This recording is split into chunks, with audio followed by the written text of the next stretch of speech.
identity. And sometimes in the colonial world, we're persuaded to think of things as independent hats, if you will. And so we take off one hat and put on another hat. But when we think about who we are as Indigenous peoples, those teachings tell us to honor all of the parts of ourselves. So I am also a mother, a sister, a wife, a daughter, and equal parts educator and learner. And we are taught that we need to embrace all of those hats and wear them at once. So that can be pretty heavy, but I think it helps us do our work in a good way. And so I would encourage you all as well to think about the multiple hats that you wear and see them as strengths and view the work that you do through all of those hats and through all of those lenses. And thinking about the significance of this day being our winter solstice, our shortest day and our longest night. And that meaning that we take time to reflect and time to restore and time to renew. When you think of all those roles that we carry, we definitely need that time. And so I would encourage you all to make sure that you plan some time for yourselves in the days coming ahead. Okay, so jumping right into it, our 4 sections of our Indigenous Education Action Plan in alignment with the ministry's First Nation Métis Inuit policy framework are collecting data and using that data to support student achievement. We support educators, we support students, and then we have a section dedicated to engagement and awareness. And so that's all of our liaising with community partners. And so one of the first pieces, if we can just skip back there, Ray, sorry. One of the first pieces of data that we collect is our self-identification. And we do have a form for that on our board website. And we've been really intentional this year about promoting that as an opportunity for families. We know that last year we had 416 students in the district who chose to self-identify as being First Nation, Métis, or Inuit. You do not have to have status in order to self-identify, and it is information that is treated very sensitively and confidentially, as like any of our other student data. But we knew after the information that we had, the preliminary information from the demographic data survey, that in reality, when families have the opportunity to give us that information anonymously, we're closer to 14%. And so we had only had about 4.5% that had formally self-identified. So we thought about, having self-identification as a goal in terms of our growth. And it is important because it means that we do need to build that trust and awareness so that families feel comfortable self-identifying. And we understand that there are many reasons why they may not feel comfortable doing that. Historically, the information has been used to cause harm. So it's up to us to build that relationship of trust. And so we talked about, should we have a specific target? And that's healthy, and it's good for us to have those goals in terms of having that formal self-identification come closer to alignment with our anonymous self-identification. But we also recognize the reasons why families might be hesitant to do that. But as a testament to the good work that the team has been doing and that the schools have been doing to build those relationships of trust, we far exceeded the growth target that we had. And so already this year, we have 447 students who now identify. So a growth closer to about 7%. So that means that people are understanding how to use that information, and they're making sure that those opportunities are presented to families at things like the kinder open houses. We've now got the forms very visible and easy to find in all of our buildings. And we've been taking opportunities at some of the sessions that we've had for the groups listed in that next bullet to really talk about what it means to self-identify and how to use that information and how to share it with families. So obviously it's working. Our enrollment for the Anishinaabe-Moan classes, we have seen lower numbers, but it's because we've changed the delivery model of the program. And so we've tried to be really careful to make sure that the language program is consistent. So students who are in the program are receiving education every day in the language rather than a little piecemeal approach. So we have fewer students overall, but they're getting a richer experience in terms of language development and acquisition. And for the enrollment in our First Nation Métis and Inuit Studies courses, last year we had 1,059 seats for Indigenous students in our courses across the district, and this year we're at 1,083. So growth again, almost another full section in terms of our Indigenous Studies courses, which is fantastic. And I hear that we're offering a couple more classes in some of our locations as well. People are just starting to talk about those course packs. And so we're getting some questions about which department to house things under. So that's really exciting. Thanks, Ed. For engagement and awareness, we have upcoming again this year, the Indigenous Speaker Series in partnership with the Renfrew County Catholic District School Board. It was a big success last year. We had so much positive feedback from community members and some of our outside organizations, as well as our own staff and our families as well, that we decided to do that again. So we're just waiting for confirmation of who our speakers will be, and probably beginning close to the end of January and then run through till the end of March like we did last year. They will be free, of course, just like they were last time, so that there's no cost, no barrier for anybody to participate and listen to those Indigenous voices. In terms of our learning with elders and knowledge carriers, I know that we talk about doing the work of embedding Indigenous ways of knowing and learning into our classrooms in an authentic way and honoring those authentic voices. And so we're all familiar with the phrase, nothing about us without us. And in an effort to do that, we've worked with so many different community partners, First Nation, Métis, and Inuit. And last year we had over 130 opportunities for students and staff to engage with some of those community partners for that learning. So far this year, out of about the 75 school days, we've had just around 40 already. So 40 sessions, 40 opportunities. So that's a really great track record to show that we're doing the work in the right way with the right people in the classrooms leading the work. We're also focusing on strengthening those relationships. We just recently had an evening to acknowledge winter solstice, and not only to honor and celebrate some of those Indigenous voices who've been coming into our classrooms to do the work with us, but also as an opportunity to engage with them and to do some consultation and get some feedback with them about what they think about the programs that we're offering. And we had over 40 people invited. So those are 40 different Indigenous community members who've been coming into our schools to lead some of the work, which is just so exciting. Our summer learning program, which seems so long ago now, but I know we haven't had a chance to talk about it. I've shared some of this with our Indigenous Ed Advisory Committee already, so it'll be familiar for them. But we did host a summer learning gathering. It was a whole week at the Rankin Center. We did that as well in partnership with the Renfrew County Catholic District School Board. That's the way the funding comes out, that you have to do it in partnership. And it really makes sense because we call upon the same community members to lead the work, and we service the same communities. So it was a really nice collaborative effort. And we had over 40 students who attended. Attendance from the Monday to the Friday was always between 90 to 100%. So the students were really excited to have somewhere to come for the summer and to engage in some cultural teachings. We had one full day hosted by Inukatiji. So they are our Inuit partners out of Ottawa, and they came up to lead some activities. We had another day with Métis Nation of Ontario. And then we had many people from Pikwakanagan over the other 3 days who were helping the students with some of the Algonquin teachings and some of the crafts that they were doing. Our grad coaches have already met with the grade 12 students. So all of the grade 12 students have had conversations with their Indigenous grad coaches to talk about their pathway and to make plans for post-secondary.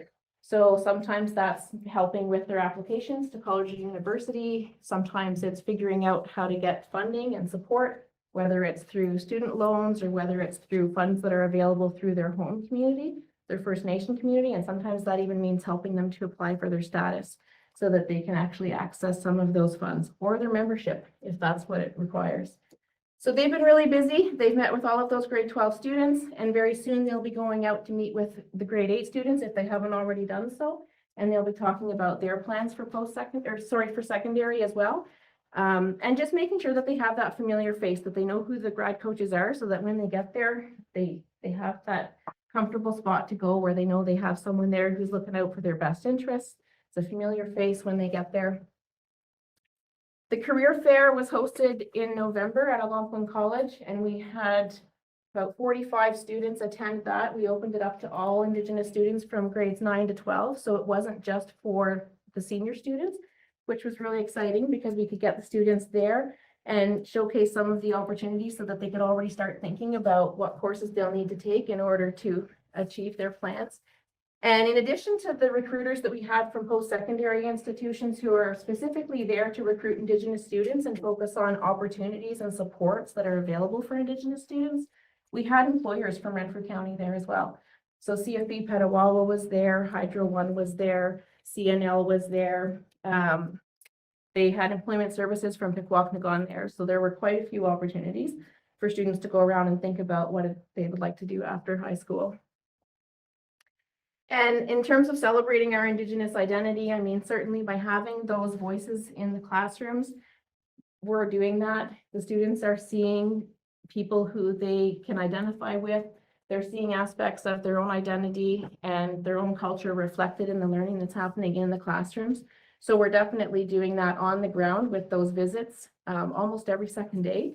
But I think one of our best examples of that is the mural that was unveiled in September at Valor School, where we have the Indigenous families up there. So if you haven't been to Valor to see what that entrance looks like, I encourage you to go. It's amazing. And it's very emotional. I can tell you as a parent driving up and seeing that for the first time, it's just wonderful. And we've had that same feedback from the families. So in terms of supporting educators, we continue to do all of the stuff that we've been doing for the last few years. We will be supporting professional development at some of the bigger conferences like Reading for the Love of It and the Indigenous Ways of Knowing in Mathematics conference. We're also subsidizing additional qualification courses again this year for teachers who want to get qualified to teach Indigenous studies, which definitely helps out with our expansion of that program. But we've opened it up this year so that we can support people who might want to pursue professional development on a smaller scale. So if there's a certificate that they want to obtain, if they are an elementary school teacher and they don't necessarily want that qualification to teach Indigenous studies, but they want to learn more about how to embed Indigenous ways of knowing into their classroom, then we're supporting them as well. So it's a little more broad this year in terms of what we're able to do, but the feedback has been really positive from the staff that they feel really encouraged and supported in doing that. And we've seen quite a few people access it already.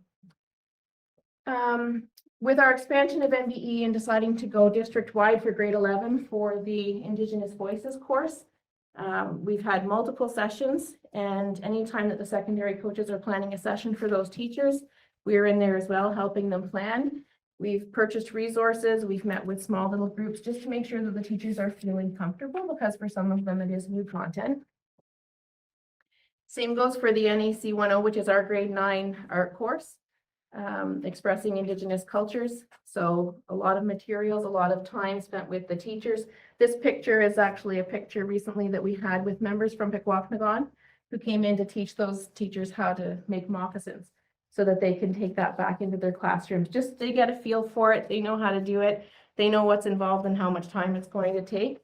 But of course, we encourage them that they're not going to go back and start this project on their own. They're going to make sure that they have somebody from the community in there to open that teaching of them. And then they can speak about how the hide is processed and how the tobacco is offered when we harvest that animal. The groups that you see up there, the grade 9 English, science, geography, math, and our grade 10 civics groups, all of those teachers have met with Krista Rakowski and the secondary coaches, and our Indigenous Ed department has been invited each time so that we have some time to share with them ways that they can embed Indigenous ways of knowing into their curriculum as well, because the goal is that it'll be across all curriculum and all grades and all subjects. So we're really grateful for that collaboration. And Amy Charbonneau led 3 different sessions for our early childhood educators. She's our new instructional coach, K-12. And she has hosted those 3 sessions specifically for those early childhood educators and has put so much work into it. She's helped with all of those other sessions. It's been phenomenal to have that addition to the team as well as the grad coaches.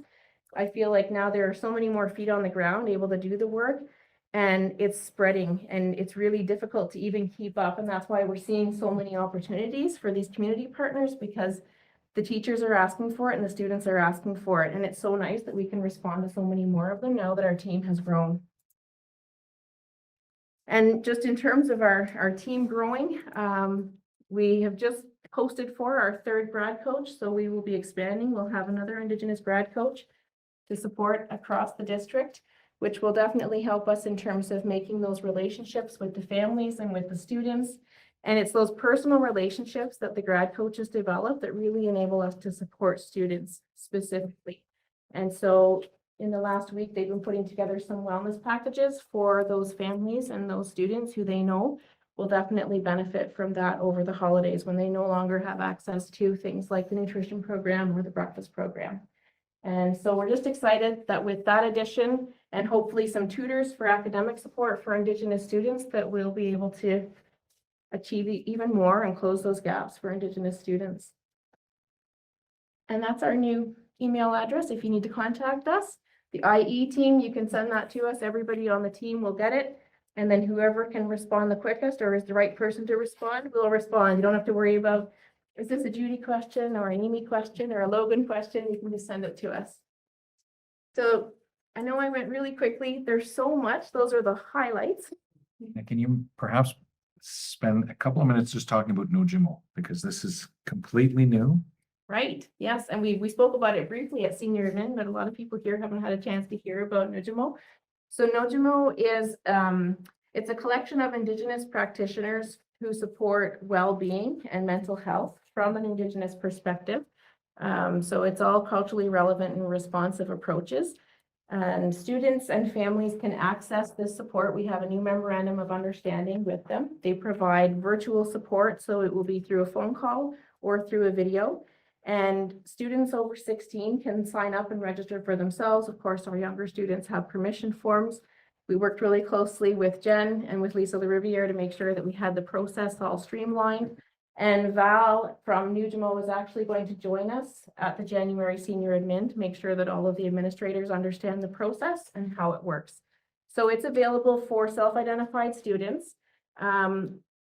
And they can actually go on and book their own appointments. The family can do that as well. Younger ones can do that with help through the school.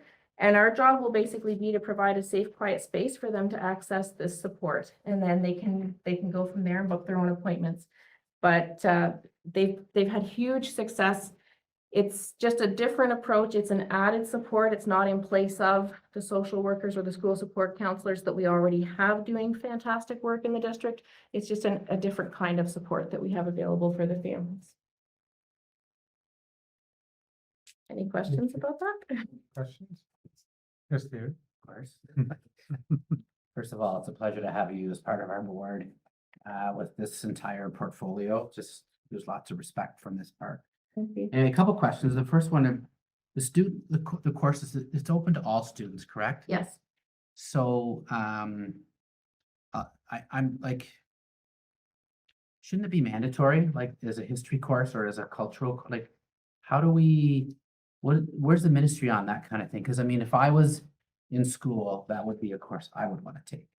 So I mean, I guess maybe I'll rephrase it. How are we promoting it so that more students are aware of this course to take it? Because the educational value, many courses I've taken with the company I work for, it's worth its weight in gold. So that's my first question, I guess I'll ask. You want to start, so we're not. Yeah. Absolutely. So at grade 11 English, it's the only course that students now take. It's the only one that we're offering. So regardless of what level they take for English, it will be Indigenous Voices. So it's basically Indigenous Voices in Canada as a literature study course. So everybody in grade 11 will get at least that one course. Anybody who takes art in grade 9 will have the grade 9 course, which is Indigenous Arts. And then some of our schools are offering elective courses at the grade 10, 11, and 12 level. And that 12 is the exciting one because that counts as their senior social science. And we're starting to see that one offered in more places where they're hoping to offer it next year. And it's a really great course in terms of preparing students for post-secondary, regardless of whether they're going into the workforce or if they're continuing with their studies or if they're doing an apprenticeship, because it's Indigenous relations in a global context. So it's valuable information that's going to help them regardless of their pathway. And it works for one of their compulsory courses. So really great to see that happening. Thanks, Tina. What I would add from a curriculum perspective is we see announcements that certain curricular area will be revised to ensure that there is Indigenous content. And I'm going to say this is wonderful, but at the same time, it highlights that there are still some barriers that we think that can only be part of certain curricular areas, such as social studies.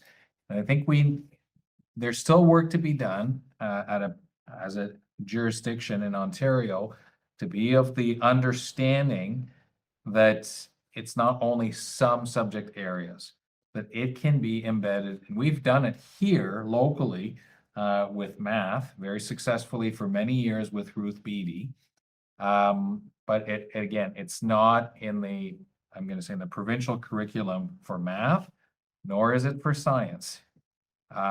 So we've taken some positive steps, but there's still more steps to be taken. And I think we need to make sure that we keep that on the radar. And I follow, if I could be off base, but to me, it's almost like how we look at bilingualism, right? I mean, it has to be the same kind of level, shouldn't it? Does that make sense? I would say yes. The spirit of that. Yeah, yes. the spirit of, yeah. Okay. It's not a unique course or unique event. It's part of It's what we. part of what we Right. do. Yes. Yeah, that's what I mean. Yeah, exactly. Absolutely. Thank you, Peter. Yep, absolutely.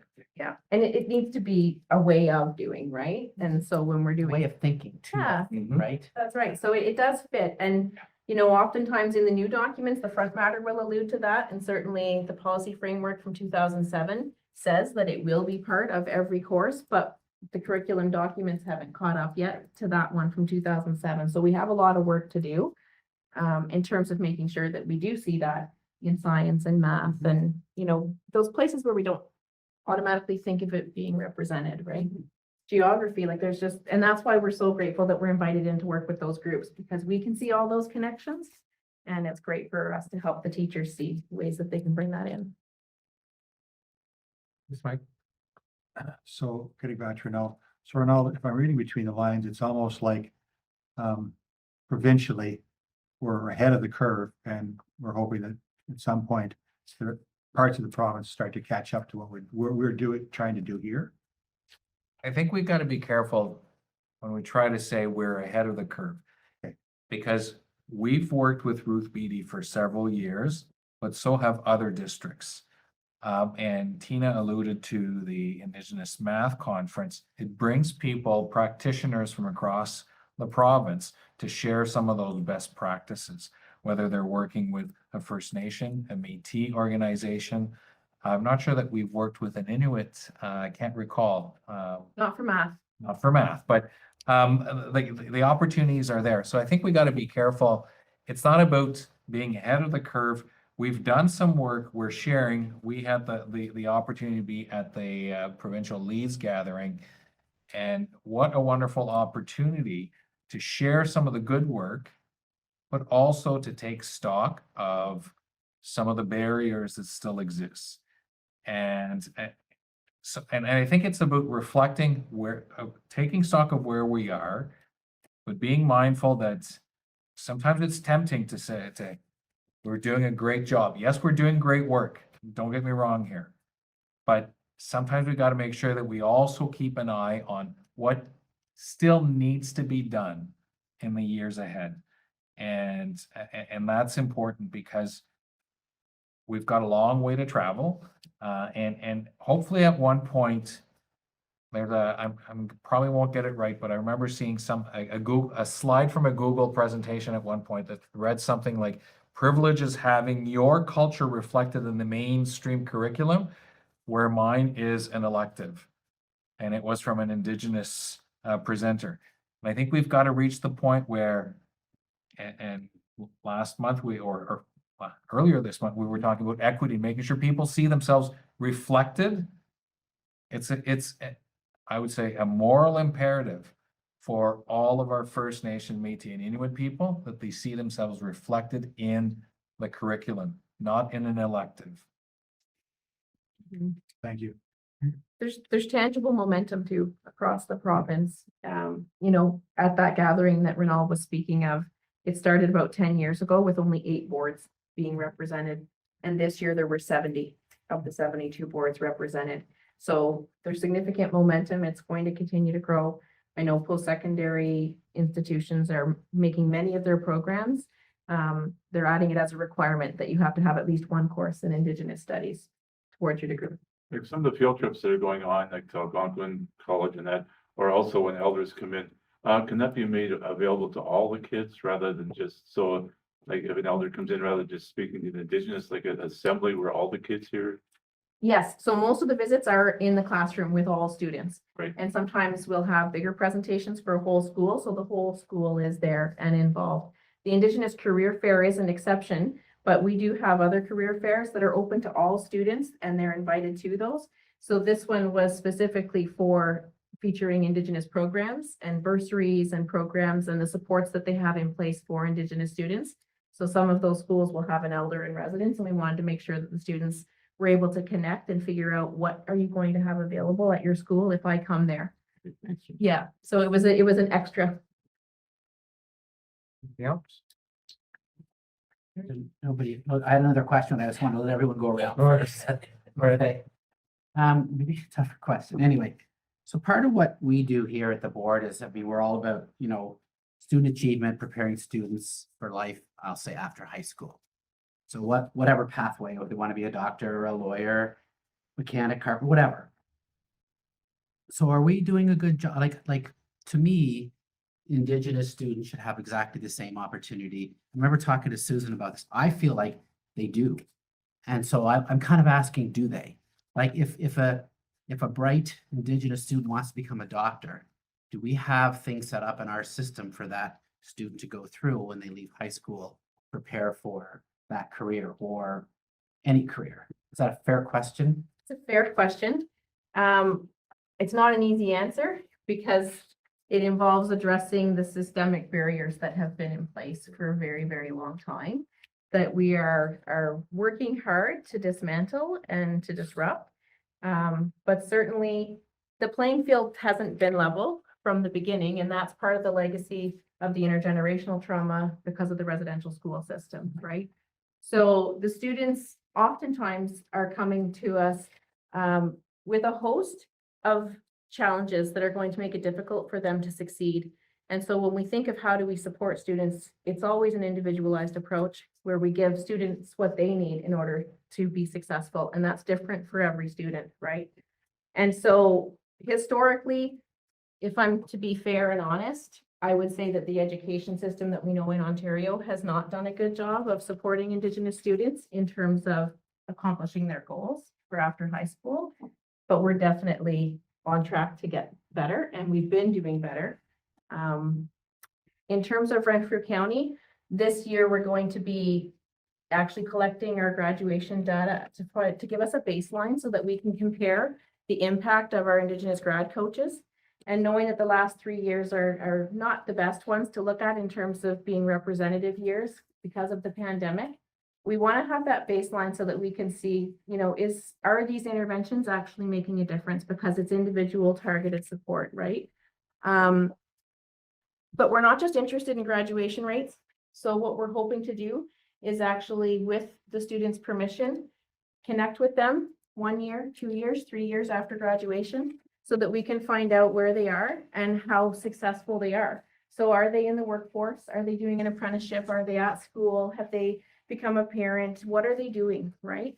Because part of being successful and preparing them for post-secondary isn't just they've got their diploma and now they're on their way, right? It's finding out, how are you doing a year and 2 later? Are you actually doing something that you like? And did we do a good job of helping you find the right pathway for you? Or have you had to change your mind 3 times already, right? And that's what I mean by preparing them. It's not just diploma, it's making sure they have the right tools and that they can be successful in whatever they choose to be successful. Yeah, This is kind of where I was coming from. absolutely. Yeah. And that's basically the work of our Indigenous grad coaches. That's where they really come in handy, building those relationships so they can find out what it is that student needs. And sometimes it's helping them navigate the funding for their education. And they don't have someone to help advocate for them in that regard, right? Thank you. Thank you. I just have one question. So in your handout, it talked about supporting educators, literacy coaches and stuff like that. It says there's a medicine wheel publishing and you have bilingual resources kits. I'm just assuming it's French and English, right? So do we have like any Indigenous languages for that? Do we have any Indigenous languages or books, resources for our, students that they could see themselves in their, like in their own language? Do we have resources like that? We have very few. So we do have some in Cree. We have some in Inuktitut. We have more in Anishinaabe-Moan for our students at Eganville District Public School. The Inuit resources, we hand them specifically to those students because there are so few of them in the board that we know who they are and we can go and actually give them to them. And they're available in our libraries. We've encouraged teachers when we've had them together in sessions to have those books available in their classroom just so that the students can see. And some of the resources that we get from Good Minds Publishing, they will be available in both languages. So when you don't have to pick an either or, it will have the text in English and then it'll have the text in Cree at the bottom of the page. So it's really great for the students to flip through and see what that would look like. We don't have any speakers on staff that I know of. So, you know, they resort to listening to the author read it on YouTube, but it's still great for them to hear the language and hear how beautiful it is. That was my other question, like speakers and stuff like that, you know, like if somebody, if their main language or secondary language was like was Cree, right? You know, that they were struggling with or want to know more, that we would have had some kind of like contact for them to say, not necessarily a teacher, but just an outside resource to say, well, maybe you contacted, you know, this person, they could help you. Yeah, and we've tended to in the past share those with the families individually, but I like the idea, Leo, of having something maybe on our Indigenous Ed page where the parents can access those resources and then they can, maybe we could do a filter and sort by language so that they can hear them. Because there are opportunities to listen to traditional languages on different radio stations. And many of the communities will have their own radio station and that's where they can actually access the language. And so we've had, you know, occasions in the past where we've had students who have come to this area and they're really missing home and they're missing hearing that language. And so those are some of the resources that we've accessed, are the radio stations and the YouTube videos. And there's even some language apps for traditional languages. There's things like the Algonquin word of the day or the Ojibwe word of the day, and you can actually go on and hear these words and how they're pronounced and what they mean. And I encourage you just to check it out, even as an interest item, because it'll be amazing to hear how one word translates to a whole idea that we would take a paragraph to explain, right? Yeah. Because in Deep River, when I work as like a paramedic, so just because Deep River and Chalk River, they have, you know, so many people from the world that come and work there. And sometimes some of the people there don't speak English, isn't their first language or second or third sometimes. And so at the hospital, they have, like a better word, like a speakers list. So a resource list that they can phone and say, you know, this person, I know we have brought in somebody that was Chinese, and I used Google Translate just to say, are you hurt, where you hurt, you know, and then they were able to contact somebody that could then translate.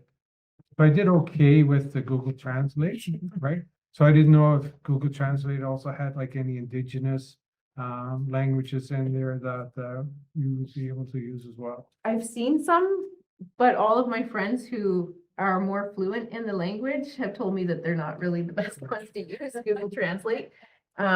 So I would say if you can go to the source, so if you can go to one that's created by a community, then that's going to be a better bet. But I do like the idea of making sure that people can be connected with other language speakers. That would certainly go a long way to helping preserve the languages which are threatened, right? Yeah. Love that idea. Any other questions? Yeah, I just have one quick one. Also in your report, Tina, under engagement and awareness, you talk about flags and you have AFP, and I don't know what AFP meant. So Sorry. you can explain what that whole. I'm always trying to fit it in the box, right? So that's Algonquin's a Oh, Pequawknagon. gotcha.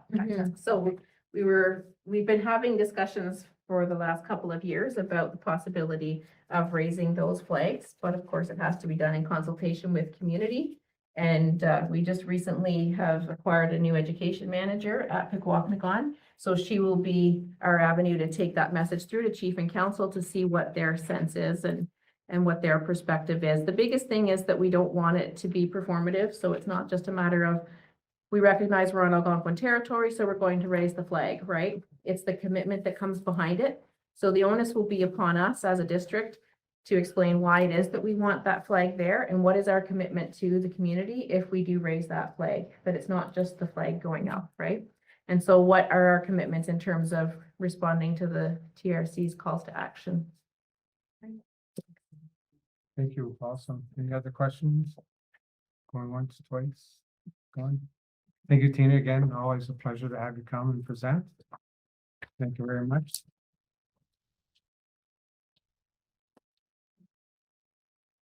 Next on the agenda is the secondary school review. Conceptualizations for consideration for the Rethink Secondary or at Secondary Initiative. And then we have Kristen that's going to lead that. So I did give a presentation, I don't know if it was a week ago or two, 2 weeks ago with the conceptualizations. So since that time, you have a number of attachments with you, and part of this package and what was given to you a couple of weeks ago is just the breadth of what has been done in terms of gathering voices and such.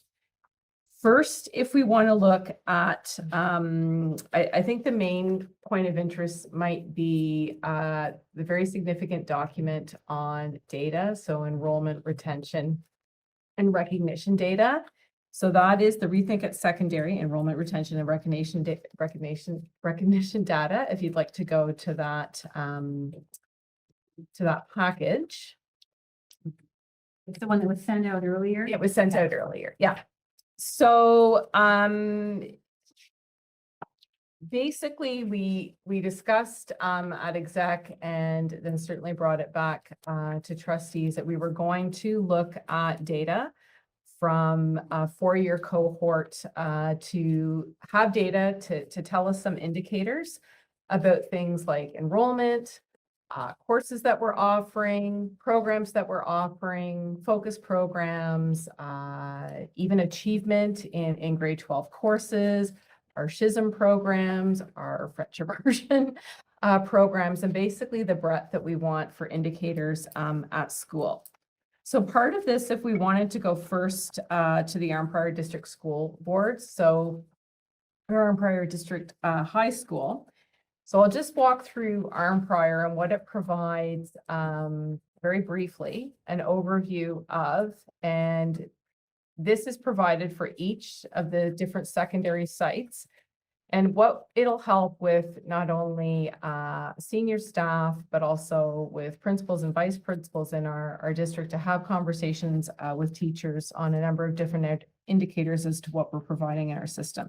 So each school begins with an introduction, and it provides a variety of things such as number of students, how many e-learning courses are offered, how many V-learning courses are offered, and what the V-learning courses are, and some might be in partnership with another high school. It also talks about focus programs that are specific to that school. It talks about the SHISM programs. It talks about French immersion as well. So what was really important for this is for each school to have a snapshot, and they themselves know what they're offering, but to have that conversation or dialogue with their respective other high schools to look at what it is they're offering and look at, you know, what their retention is in certain courses, and are we offering, you know, a breadth of programming in certain areas. If you flip to the next page, on page 7, so it provides an overview of of grade 9 to 12. And basically the enrollment for university pathway, college, workplace, college, and university. Some courses are combined, and an all pathways course. If you look at the bottom for each of the schools, it gives a percentage for what for pathways, what is offered at each school.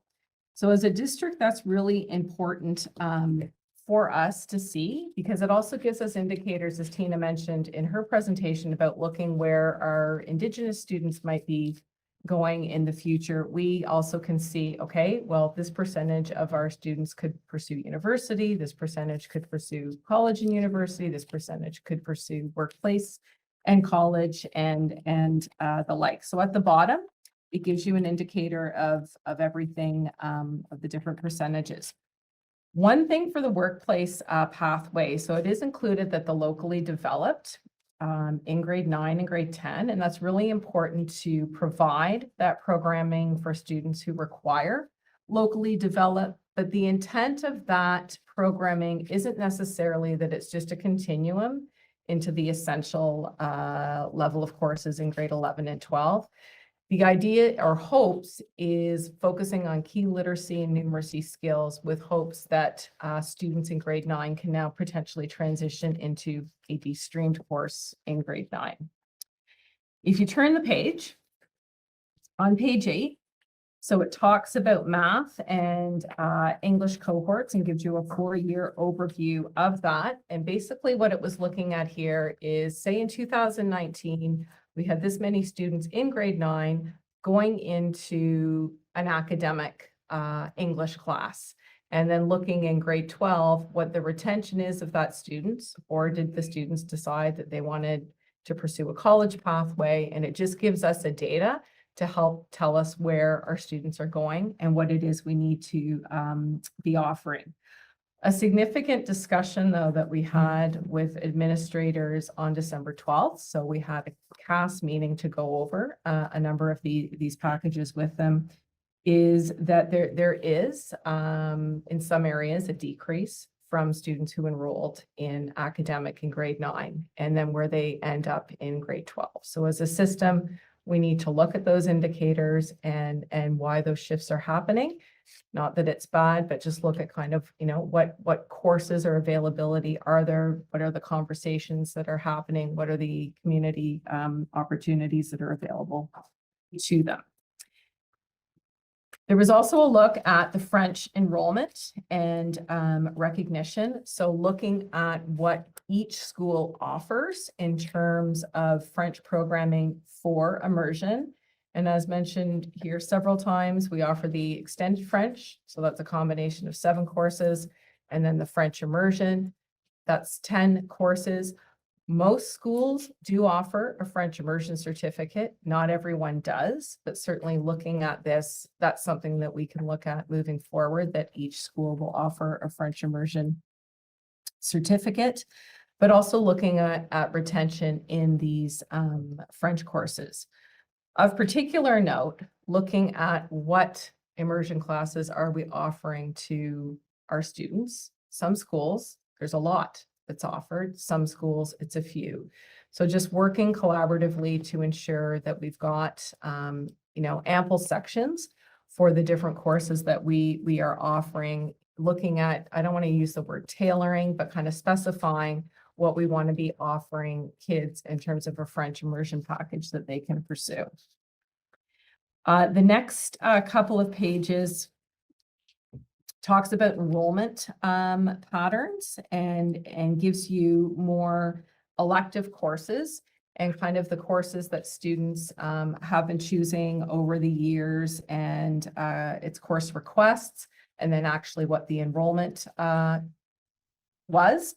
So those are important indicators for us as a system, and certainly for course packages that students will be getting when they return in the winter.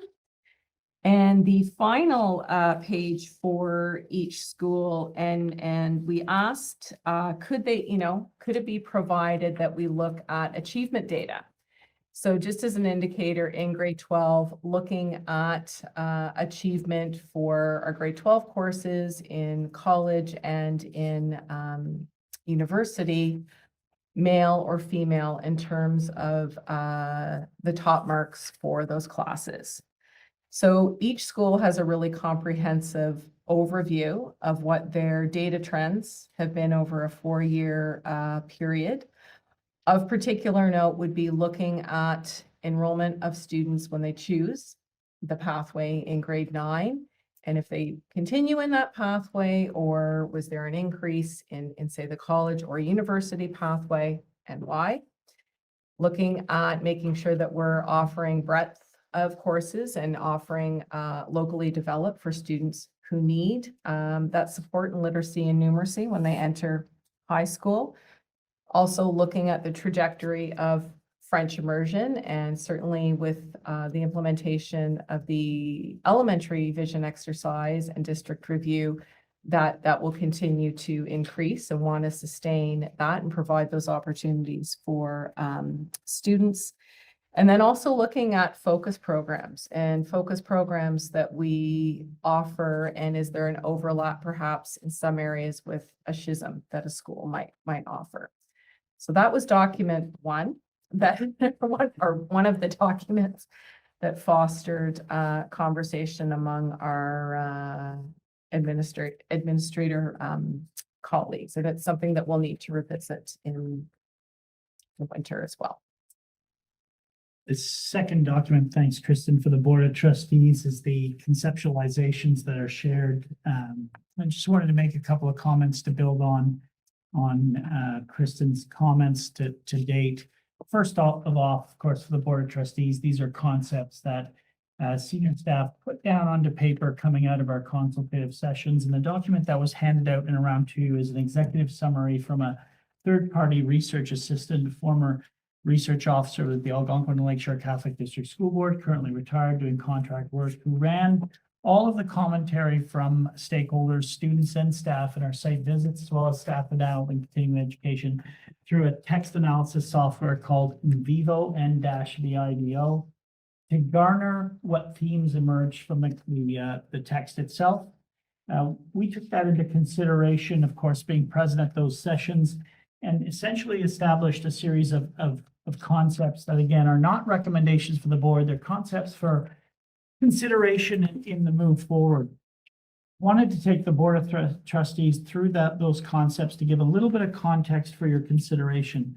There's 3 important points that I did want to share with the Board of Trustees for their consideration. And first of all, there were some important drivers for decision-making that we took into consideration. We did the same thing 5 years ago in the elementary school review. And to be honest, the initial visioning exercise, which maybe naively thought we could do this together, and we realized fairly early on that we needed to break out into an elementary and a secondary subcommittees of review, because those items that were emerging were significantly different, although linked, that 2 different phases to the visioning were warranted. So there were drivers that we considered, and we'll talk about that in a moment. The second one is that the concepts that we're sharing both are independent in nature, but interdependent as well. They connect to the other concepts in one form or another as tensions to be led and managed, that they were competing perspectives or ideas, suggestions, thoughts, priorities that surfaced in all of the stakeholder consultations that we needed to reconcile in the move ahead. And I think one of them was shared earlier today in terms of the perspectives that we now have around Indigenous education as we learn and grow in trying to serve the needs of those students in amongst all of our students. The third element that I did want to share is the notion of reasonable representation. And it speaks to what Kristen mentioned around our programs and services, not only to be offered, but to be operationalized. In other words, if we have a specialty program in a school that focuses in on sports, and then we've got a focus program that's also athletic related in nature, and then we've got a series of course offerings that tie to fitness, there in our minds was an overrepresentation in some subject areas and disciplines at the expense of what we can offer in other areas, only to hear from our students most specifically that often those students ended up in the same classroom anyway. We were serving a series of different programs, but those students ended up together in the same spot for the work that was taking place. So wanted to take you through the first attachment and the context around the conceptualizations. There were 2 artifacts that served as our drivers. You'll see that in the first attachment. The first one is our enrollment trends over a 10-year period of 2012 to 2022, both at the elementary and secondary level, as well as overall. And that was a consideration of a driver for us as an organization. What truly is our enrollment over time for our students in terms of the programs and services offered? Less so around the overall demographics of the county and more so around the market share. Of those students within the county, how many are actually going to schools in our district versus going to a school elsewhere? For whatever their reasons may be, it's a factor for our consideration. The second one is a table, and we gave one example, but the trends are similar across subject areas and disciplines. And that's the number of students in applied programming. And our example here is for grade 9 mathematics in the 2018-2019 school year. So we took out the context of the pandemic, and really looked over time at the number of students in applied programming for our district versus the province. With the asterisks being very important, the second one that provincial average of about 25% and the RCDSB close to 36% ranged for the schools of the district from approximately 28 to 58%. That we had every school above the provincial average, some extraordinarily above that average, which led us to wonderings around the pathways of our students and where they're heading, again, to the comments that Kristen and I would say Tina made. What you'll see in the rest of the section is really the prompt for deliberation we brought to secondary staff in schools, to adult and continuing education staff, and a slightly different version to our students in terms of a prompt out. But by and large, those 6 themes or focus areas, topics that we covered were consistent with our stakeholder conversations. The first concept is that of de-streaming courses for all core subjects and disciplines for the first 2 years of secondary schooling in grade 9 and 10, and the offer of site-specific specialized programs under certificates for the final 2 years of secondary schooling in grade 11 and 12. The objective of this concept is to promote equity of access to the multitude of subjects disciplines offered at the secondary level, including courses offered in both languages of English and French, and that no specialized programs will take place in the first 2 years of secondary schooling. Any new specialized programming to be considered in the final 2 years beyond those specified herein must be reviewed by Executive Council as a concept. And the reason for that is we realize as a system, we can't offer everything everywhere. I haven't run into a school district that can. And so choices do need to be made for us as an organization, and we need to have oversight at the system level so that we've got reasonable representation within the organization for our students.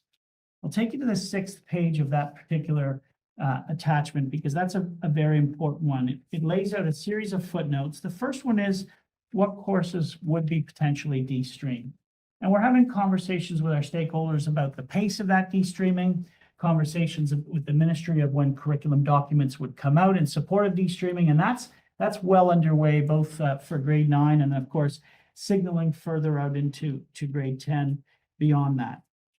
The second one is our SHSM programs, the full range by site of which programs, and you'll note there that for some sectors we have a particular program at multiple sites, while for other sectors we have a program only in one site. And we cover 13 of the 19 sectors that the ministry puts out. So there's a half dozen sectors or so that we don't have a program for. And a lot of that emerges from the interest in the school communities of which particular programs we run. The third one that we discussed at length were our focus programs. So these are not SHSM recognized programs in that sense. They're specific, unique programs to our organization that our schools really felt there was value in having, and there's an asterisk here. So a good example is the Osprey program at Opiongo High School. It's got an environmental education flavor. There's a real interest in that bundle of courses that serve that program, and we did not want to lose sight of that. We did asterisk this here with a couple of schools where there was both a sports SHSM and some other athletic endeavor that was clearly impacting what the school could offer elsewhere. And that's where we've asked those schools to integrate those programs into the same subject area discipline in that bundle of offerings. And the key here is that if 10 students would like to take it, we're looking at offering it. If 100 students would like to take it, we're looking at offering it. And if 1,000 students want to take it, we're looking at offering it. We're not limiting the students who are interested in an athletic focus. We're simply saying, once you've covered that, and I'll speak to this a little bit more, that you would offer courses and sections in other areas to diversify that, to ensure we've got a reasonable representation of the range of subjects and disciplines. The fourth one are the courses that we're looking at for an FSL certificate. And that is laid out not only for courses in core and immersion or extended French based on essentially the language courses, but also the possible courses that we would cover as part of that 10 course bundle for an FSL certificate covering as many compulsories early in at the front end so that those students are getting their compulsories en français so that they have more range of elective options as they go through the system. And that gives us spread with some site-based decision-making on, you'd offer in grade 9, the language course, the geography, and something else on site. The important point, and I'll just share at the bottom of that, is the asterisk there within that chart around the 2 online graduation learning credits we have to cover. And we'd look to try and integrate that thinking so that not only do they get the course in French, they've covered one of their online pieces for graduation requirement. And of course, participation in the Diplôme d'études en langue française, the DELF. The important point here for the courses, in the same spirit of what I mentioned above, is that when we organize our option sheets, we encourage schools to offer the 10, but not 11 courses. Offer the 10 you'd require to get this certificate, and we are asking for reasonableness from a senior staff perspective. Maybe you offer up to 12 courses, but not 14 or 17 or 23 courses in French, because it will distort the option sheet offerings at the expense of other subject areas and disciplines that also need reasonable representation on the option sheet. You can tell as a board of trustees, I'm in favor of bilingualism. I'm in favor of an FSL certificate. I'm not in favor of distorting the option sheet so thoroughly with French courses that will distort the selection process and leave other subject areas like physical education void or lacking significantly. We're asking schools to apply the same kind of thinking on the option sheets for all the other subject areas and disciplines so that you don't offer this massive array of athletic-related courses at the expense of business or science or whatever other subject area they may be. Reasonable representation, understanding the entirety of page 6 represents attention to be managed. Not everything can be offered everywhere. And so as a district, what's on that page represents all of what we'd offer. The spirit of the 2 parts of the high school allows students to not be streamed initially into a pathway to keep as many options open as they go through secondary school with greater specialization in the last 2 years as opposed to the front 2 years, which would then have an impact on what could be offered elsewhere. That's the reason for the reasonable representation. And you can imagine across our system, lots of perspectives. People who love athletics want more athletics to be seen. People who love the arts are concerned that not enough is on the option sheet representation. It's a balance we're asking our schools to manage, but that it would all be represented here.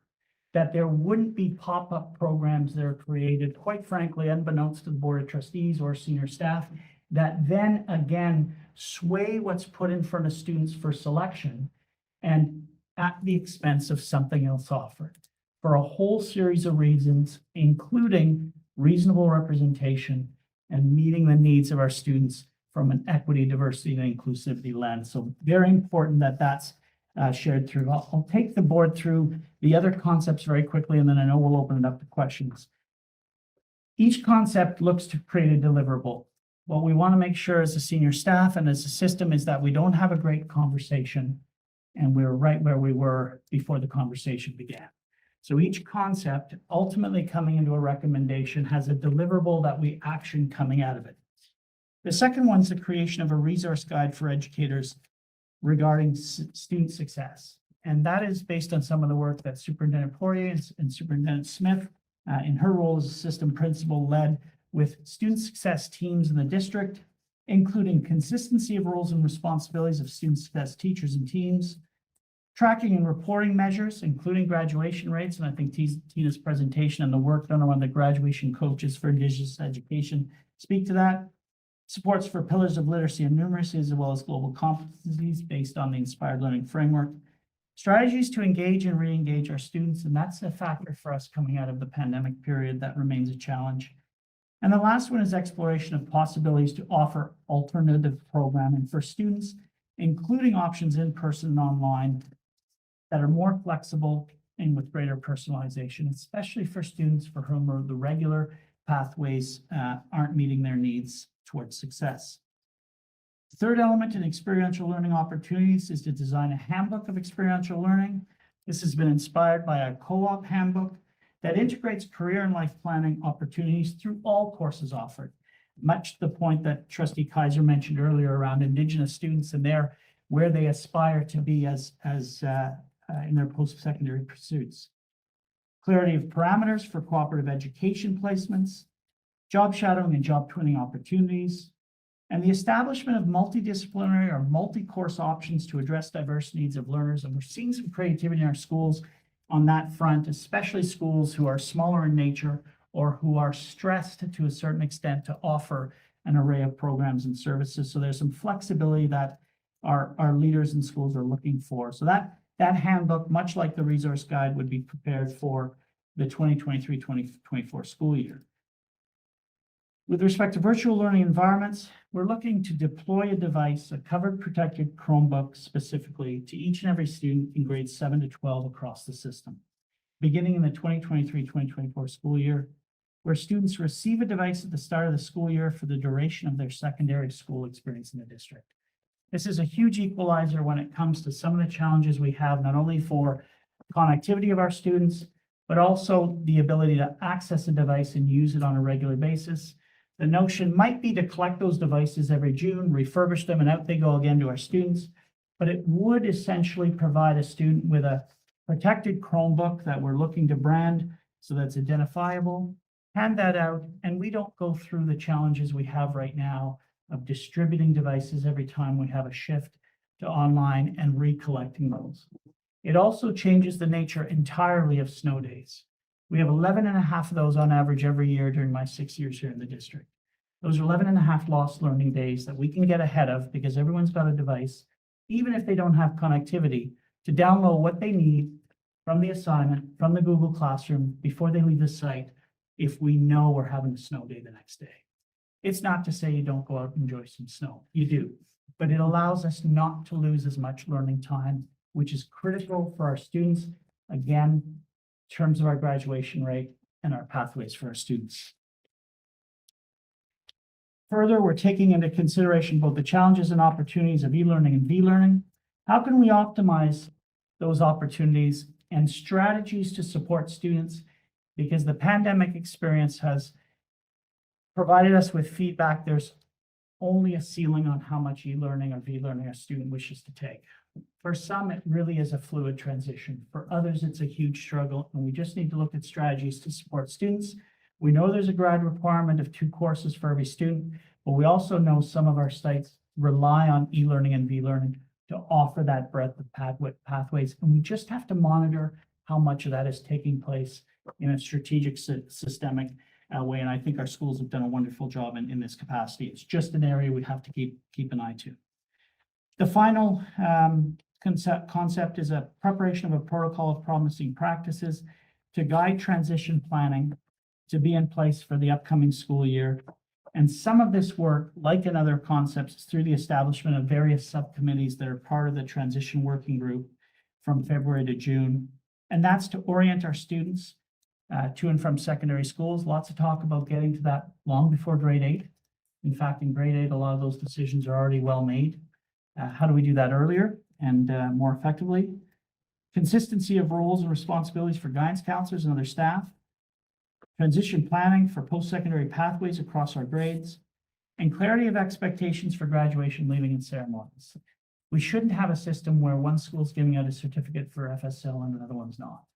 We should organize that centrally, coordinate that, decide on what we're doing, and that part should be consistent, even though another program may be unique to a given school. But where there is a system-wide application, we should have a system-wide approach to that, and it shouldn't be a lottery that it happens one place and it doesn't happen in the other. And to the credit of our staff, there was recognition we've got some work to do in the clarity of expectations there. Finally, we're looking for the development and implementation of supports for transitions of students as they mature out of compulsory education, 18+, and may not yet be on track to full graduation requirements, including the PAR components based on the revised provincial policy memorandum as part of the cyclical review of adult and continuing education. And that was scheduled to be in place for next school year anyway. So we've got a component here that ties to adult and continuing education that's very important that we need to address in that cyclical review. In the other considerations, there are things that emerge from the staff and stakeholder feedback that were not part of our themes that I just want to bring to your attention. 3 in particular, but we really had an other section here well beyond that, that these are just some that have really come across. One is the coordination of a return to a subject council structure, system-wide for professional activity and purposeful networking in some capacity. Staff said they used to organize themselves by the math group or the tech group, and they're missing that. And they've asked us to find a way to look at that to see if we can reintroduce that. And I think it's a valid one for us to consider. The other is the allocation of one-time funding for artistic, athletic, scientific, and/or technological endeavors, as well as the creation of a cycle for the responsible review of resources dedicated to these aspects. So a good example of this, I don't know when, but at some point in time, the monies that went into some of the repairs for music equipment discontinued. May have been a period where the board was facing some challenges financially. That has left some of our equipment in disrepair, and it's not just music. We've got some technological equipment that's essentially corded off right now because we haven't got it fixed and it's not safe. We need a one-time injection that we may come back to the board for to get some of those pieces up and running, get the strings fixed on the musical equipment, buy the reeds, whatever it happens to be, get that up and running into a place where our staff feel they can do their good work of teaching and learning, and then have a cyclical review of those pieces of equipment so that the costs aren't overwhelming year in and year out. We build a cycle where we can afford to do it every year and are staying on top of that perspective. And again, this is not a discredit to the senior staff, the board of trustees, or any of our staff. It just is an indication that monies is required to keep things going because of the wear and tear, and that's common sense. And I know you'll realize that. The last one is the establishment of a funding structure to support teaching and learning environments as a follow-up to the recommendations of the school design working group. So a number of years ago, we had a group that looked at the nature of classrooms, what equipment's in them.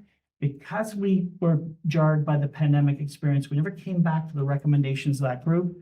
We need to start to again build a process for weaving in equipment, stations for working, whatever it might be that came out of that group that hasn't been lost on our staff, but was sidetracked because we were dealing with the health and safety perspectives of the pandemic period. So really, those are the pieces we brought up to staff. We're collecting very valuable feedback from our staff. I'm very pleased to say that our staff are raising very valuable perspectives, concerns. The one thing that I'm resting assured on, there hasn't been a single staff member that's written, called, reached out, that's not done so in a thoughtful, respectful way. Every single one of them has acknowledged we need to do something. I bring the board of trustees back to page 2, which is the context for the work ahead. To look at the 2 artifacts and the data in front of us in the realization that our collective efforts on the whole, despite individual perspectives, have us in a position where we do need to address some systemic issues before us. And staff have written and reached out and saying, I get why some of this change needs to happen. Please consider this. Please give some thought to that. So it's been really good feedback for us. It's part of the reason you have to go out with something in the form of concepts, because without the specifics, you don't actually get to the heart of the matter. It's when people see something in writing and specifics that they really then start to look at it deeply. And I can share with confidence that the senior staff is listening to that feedback and already has some adjustments to concepts in mind based on the good feedback we've received in preparation ultimately for recommendations that will come the way of the board of trustees. So I apologize for the very lengthy context here, and thanks to Kristen for getting us started. Wanted to share all of that and open it up for questions that trustees may have. Thank you, Peter and Kristen. Any questions? I just, the de-streaming in grade 10, is that something the ministry eventually is going to mandate, or? Yeah, it's trustee Dobson, it's a really good point. Had a good conversation today with the Ministry of Education representatives. They were really interested in our conceptualizations. They're working with districts that are starting to explore out beyond grade 9, predominantly for one reason. If the students come out of grade 9 and snap back into applied and academic programming, the way it was before the grade 9, that endeavor in grade 9 has really been for naught. It's not changed trajectories of students. And the students the ministry is particularly concerned about are, of course, Black, Indigenous, but also students who are underrepresented, underserved, marginalized, or facing socioeconomic challenges. So part of the discussion with the ministry was how to manage the grade 10 piece. Some of our staff feel it's too quick a move, to be honest with you, because it's a lot of change all at once, and we're just getting our head around the grade 9 one. And that's part of what staff's reflecting on. How do we pace this out? And I don't mean pace out to just ignore the work ahead of us, but pace it out to provide the right supports and professional learning and work on, Kristen will be leading as a D-stream framework with the help of senior staff to make sure we manage that over time so that we change life trajectories and not revert back. And that's why grade 10 is almost equally important to grade 9.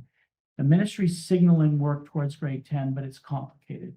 It also involves for them conversations with Federation Union partners, class size, resource offerings, curricular changes, all of those pieces. So that's part of what we're listening to and trying to sort our way through. Just a quick comment, like as a guidance counselor, if there was if it's streaming in grade 10 and then in grade 11 avoid, say, academic math, decide that he, in a small school, there's not always the lineups, so there's academic and the two courses side by side, so that sometimes you have to tell a kid that's in advanced, I'm sorry, but I can't offer you the academic course. It's not offered till next semester.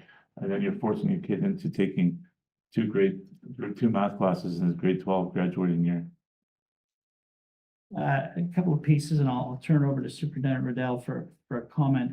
One of the things we do have to negotiate as a district in our sites is optimizing what we do on site and optimizing what we can leverage for greater offerings as a system. That's where e-learning and v-learning have been so instrumental for us, because not every school can offer everything. And we're trying to avoid those situations where we're forcing students into one particular course that they isn't ideal or could have been taken another time, but it is not easy for our schools. In fact, I'm impressed at what our schools can do right now. And I'll be totally frank by saying I came from a district who didn't believe we could run schools below a certain number. And just about all of our secondary schools are below that number. So some of it is some really ingenious, resourceful planning and sectioning. Yeah, and just to add that one of the key things for the thought exchange for students was the need for more in-person math and science classes to that point. So then looking as a district what we can do to ensure that kids have those choices.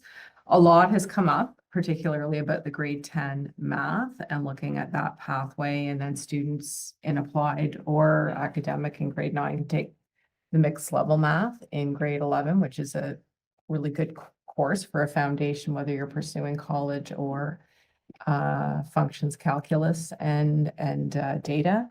But that is part of it. That was probably one of the strongest voices collectively of the students, was the need for more in-person math classes. Taylor, and then I've had this, I mean, the decision's already made, but I've had some talks with some Senate members who are very concerned about the de-streaming of these grade 10 courses. It's concerning in the way that the de-stream course it's new for everyone. So it de-streamed in grade 9, it's de-streamed in grade 10 again. And so these students are finding out whether applied or academic works for them in grade 11. which is concerning to me, just thinking back about how grade 11 marks are being presented to these universities and colleges. And we could have a student who didn't succeed well in that academic path, and so they chose applied, but even though that it's too late, they already took the course. So finding out whether that worked for them in grade 11 could be an issue. But I do understand the jump from grade 8 to grade 9. It's a huge jump. I've done that jump and it gets harder every year. But thinking about saying there's a jump from grade 8 to grade 9, so we should de-stream. Okay, that's respectable. But then if we keep saying that there's another jump from this grade to this grade and this the grade, there's a jump every year. So as it is understood why the decision was made, I do have students coming to me saying that they're concerned about that decision, and that, I have grade 10s right now saying, oh, well, I'm glad I'm a grade 10 right now because I won't have to deal with that de-streamed. I know I have a sister who's now in grade 10 who personally didn't like the de-streamed course because at some time she felt that she wasn't challenged enough or something like that, or she had friends who were too challenged, because you have to have teachers finding this median for an entire class of students. And then again, they're presented with these things in grade 10. So those are our thoughts. I can say thanks for sharing them. And one thing to clarify, no decision has been made. So that's Okay. we're all listening here today in terms of feedback.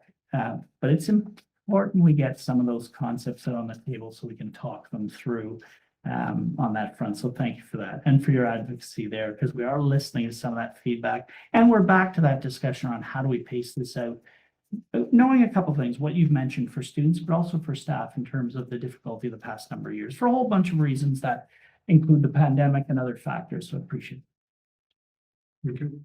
Dave? Just to stick with the de-streaming topic for now. So my understanding is we're going to be de-streaming grade 10 no matter what. That's the ministry's initiative. Am I correct on that? The ministry has mandated the grade 9 and is now looking at the grade 10 as a next step in that sort of first 2 years of secondary school before you get to the open college university. But that's not been fully mandated yet from the ministry, and that's part of the discussion is how do we and when do we do that? The issue that's been challenging for us is sometimes those curricular areas, and it's not always just about the curriculum, but the timing of the release of that has been part of the challenge. Receiving documents at the end of a school year in preparation for September has left staff feeling not as prepared as they could be, and we're just trying to get as much proactive information from the ministry as possible so that we can get proactive with what we have to prepare. But in fairness to our staff, it's not been an easy few years in the de-streaming. Right. Although math happened 2 years ago, everything else this year, it's been a challenging transition. And it's not students that I've had 2 teachers ask me about this, and it kind of brings up a couple of questions. One of those teachers was my son-in-law, by the way, but he still offered me a beer. But anyway, so the de-streaming math seems to be the issue. Is that, I understand?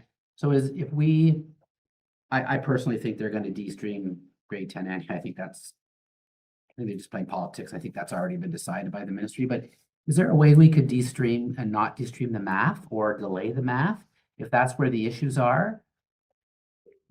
Like, is that a possibility? Like, I don't know how it works. And then the other question that was brought up is the curriculum. So how are teachers going to teach grade 10 curriculum if it's not available? And so, I mean, both of these teachers said to me that was a big concern. So I'm wondering if someone could address those two questions. I don't know. Really good question. And one that everyone is asking. So a couple of things. All of grade 9 this year, so geography, French, science, math, and English are de-streamed. The only curricula that we have is for science and math.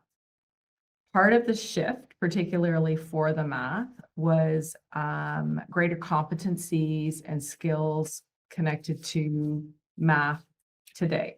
So still keeping in mind that we want students to pursue engineering and a variety of other professions where math is critical, but also wanting to equip every student with financial literacy and such. And one important aspect that was added was the socio-emotional learning with mathematics, because it is a barrier. It's certainly one I experienced in high school, and that is a barrier part of the system.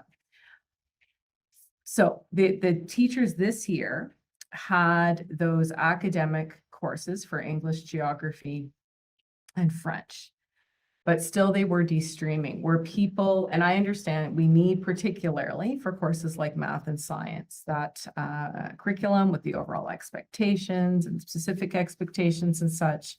Certain courses like English, whatnot, there's not as great a gap in terms of what is required between academic and applied. So part of what we will do as a district is provide a lot of professional development, but creating a de-streamed framework, because de-stream doesn't mean academic curriculum. It's not an applied curriculum. It's not a watered down academic curriculum. It's a de-streamed curriculum. And the shift of focus is that we're not just looking at Eurocentric people in mathematics and concepts and ways of knowledge.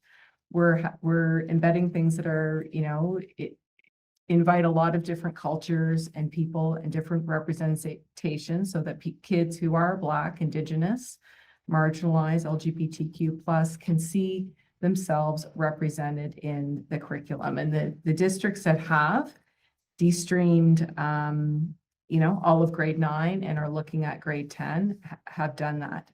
The other thing, so it's relevant responsive pedagogy.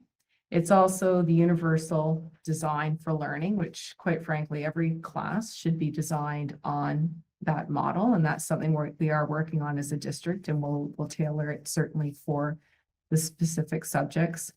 And then the true spirit of what is differentiated instruction, and what does that mean in practice? But also, what does a classroom in 2022 look like? It's not desks that are in rows. It's got manipulatives, it's got whiteboards, it's got the experiential learning, it's got things founded in technology, it's got collaboration, it's, creating opportunities for kids to think critically.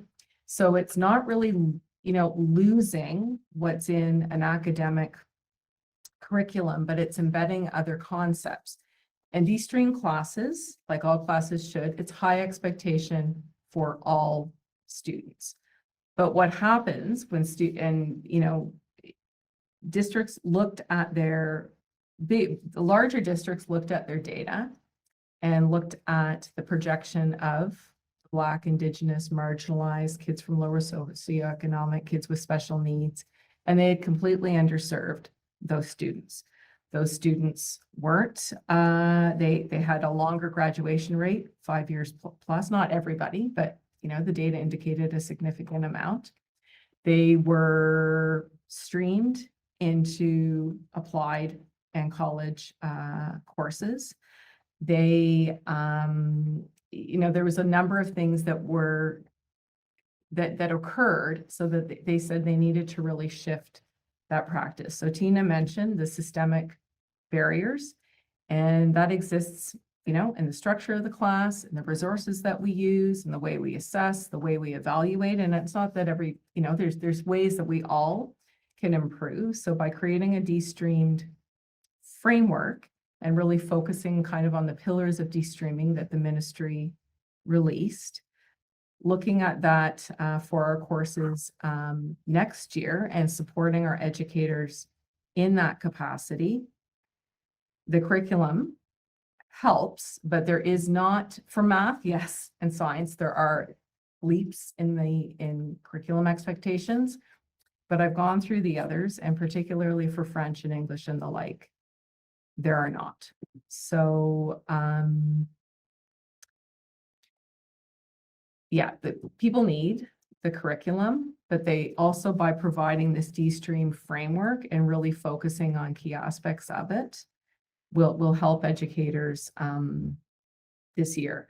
And looking at grade 9 and the data, particularly for the courses that actually have the W character code, looking at students who are doing it, it doesn't mean, okay, well, you know, they didn't do that well, or I have a greater failure rate because I've got mixed ability of learner profile, students with learner profiles in this class. That's not what that means. It doesn't mean a surge in locally developed classes, or it shouldn't, and that's a conversation that we'll have to have. Just to follow up, Mr. Chair. So, my question about could we delay just the math? Is that a consideration, or would it just be filtered into, I think you answered my first question, but I'm not sure about, I mean, that seems. Yeah. Is it possible we could, I mean, I'm not a big believer in delaying once, like, I don't. Like, I mean, there doesn't seem to be any point to delaying things that when you make a decision, you move with it, but math, I'm being told, might be one of those considerations. I Yep. just want to know if that's being thought of. From some of the feedback, and it varies in terms of the feedback, but that is one of them, yeah. Okay, thank you. Maybe the most one. The one thing we'll have to look at, Trustee Kaiser, is we don't want to put schools in an impossible situation to schedule. Mhm. That's where we have to weigh, can we hold one back versus holding all of them back versus the training and professional development piece. So we've got to weigh the logistical aspects beyond the theoretical. Mhm. I think people understand the spirit of what we're talking about. Can we manage the pieces of the puzzle? That's fine. Some teachers are saying that de-streamed classes are more difficult because you have a greater variety of ability levels and ways of teaching, and you need more resources. You know, what do you do when you're helping kids who are just absolutely struggling? You're not teaching the ones who get it a lot easier, and perhaps enrich their understanding by providing more teaching to them on different things. Is there any indication from the ministry that there might be extra funding to facilitate extra resources in these classrooms? So some of these teachers who are doing de-stream right now, they haven't got much hair left because they're pulling it out, and they are burnt already. Yeah, through you, Trustee Morris, I think one of the real honest elements of feedback is that people are working hard. They're doing the very best they can. Parents are keeping, there's absolutely pristine students at home. Everyone's really trying to meet the best of, their efforts for their roles and responsibilities. That is one of the considerations we have to look at. Where are there areas we can be support? And where are there discussions happening that are beyond our consideration? One example of that I know our Federation Union partners are talking to the provincial government about is class size. As you have a wider variety of students, and I think, to be frank with you, since the time when I taught, I think the diversity of our learners is even more so than that. I think I'm in awe of some of what our staff do with our students. It's incredible, but that is an example of something that's being discussed at a broader level. But even within our own context, where we organize our supports, knowing that it can't just be more and more, right? We do have finite resources, human, material, physical. And so that is part of the restructuring at secondary we need to do. Because as you can imagine, every stakeholder, even the ones that acknowledge fully that we need to make some changes, say to me, but please don't touch the program I work in, right? Nobody wants to see an adjustment to anything that they're particularly passionate about or involved in. And yet, on the whole, everyone acknowledges we have difficult decisions to make with finite resources. So in answer to your question, yes, it's our earnest attempt to look at that. We need to look at it smartly, but there are challenges and opportunities both ahead for us as an organization, even with changes that we And make. in the literature, they're also saying reduce class size, because that's one way of actually giving more. Reduce the number of students that you have more time for the ones who are having difficulty. Thank you. Any other questions? Awesome discussion. Sorry. It's okay. I waited till last. All right. Just very similar to Brian's question, just to add, I'm also echoing and hearing the same similar things that Brian's hearing. And maybe I'm a bit skeptical about big government, but when it comes to class size, it's an extremely expensive ticket, extremely. Anybody that has worked in administrations and played with timetables knows that. So even 1 or 2 students per class, you're talking, I don't know how many millions or billions of dollars. So being a realist, I'm not overly optimistic, even though the government's saying we're looking at this. I guess my concern is that it's not if grade 10 de-streaming is going to happen, it's going to happen. Just a matter of with our board is when. But I'm just saying that if I'm in the government and I've got a big deficit, and whether I'm going to put through some towards healthcare, education, or whatever, I guess my issue is that if X number of boards are doing grade 10 stream next year, the government's saying, well, you know, we've got X number percentage of boards in our province already doing it. Maybe I'm being a bit of a pessimist, but the reality of it is it's coming, you know, how quickly we jump on board. But that's what I'm thinking. Like I'm hearing teachers saying, you know, if we get our class sizes down by a few and we can get some more resources, which are also very expensive. I'm just being a realist when it comes to, I mean, we've always been responsible as a board from the financial end of things. So where does the money come from? Yeah, You know, I mean, pieces through you, Trustee Gannett, some of the items that we're talking about, we're not permitted to discuss locally. It's being managed at provincial level, class size being one. For the very point you make is that that's a big ticket item that's beyond us financially. We would need the funding formula to change to address that. There are others, though, that are within our purview, and one of them is the pace of the change. Reconciling what's mandated versus where the direction's heading and when that happens. Listening to our staff, listening to the senior team, board of trustees, our stakeholders around that pace of change and finding the right balance of leadership and management for all of that. Because I come back to the comments I've gotten, they've been excellent. They've been well placed, respectful, asking me to think about some things, asking members of our staff. You know, the team's gotten more emails this week than maybe they would have liked to have gotten this week. And I'm sure you have as well. I have. That's all good. That's the kind of discussion we have to have. And the point of putting concepts on the table. I'll be honest with you, I've been talking about this for months. It's not till concepts went out that you get the feedback that you need to see Totally in agree. preparation for recommendations. Otherwise, we're just talking a good game about whatever it Exactly. might be. Now it's reality. Now it's reality. And to Taylor's point, because I think it's well made, these aren't decisions made. Senior staff is meeting Wednesday, Thursday. Can't recall when we're meeting, but we're meeting Thursday. to talk about some of the feedback to date. Sorry, we were trying to land a date and I haven't caught up to my email on when that date is around this in preparation for putting forward our best advice for the Board of Trustees, having heard the balance of what we heard. And it's never perfect, right? It's a reconciliation of multiple perspectives, because we have had some people who are thrilled about, I mean, the reasonable representation has really come into play where subject areas or disciplines in the past just never entered that now feel, okay, there's more of that here. But we've got to weigh all those factors, and that's just one. And I know you're aware of the multitude of what we're juggling and balancing here. But we are looking at the pacing piece and what we put forward now versus potentially later with the supports that Superintendent Riddell was to speak to.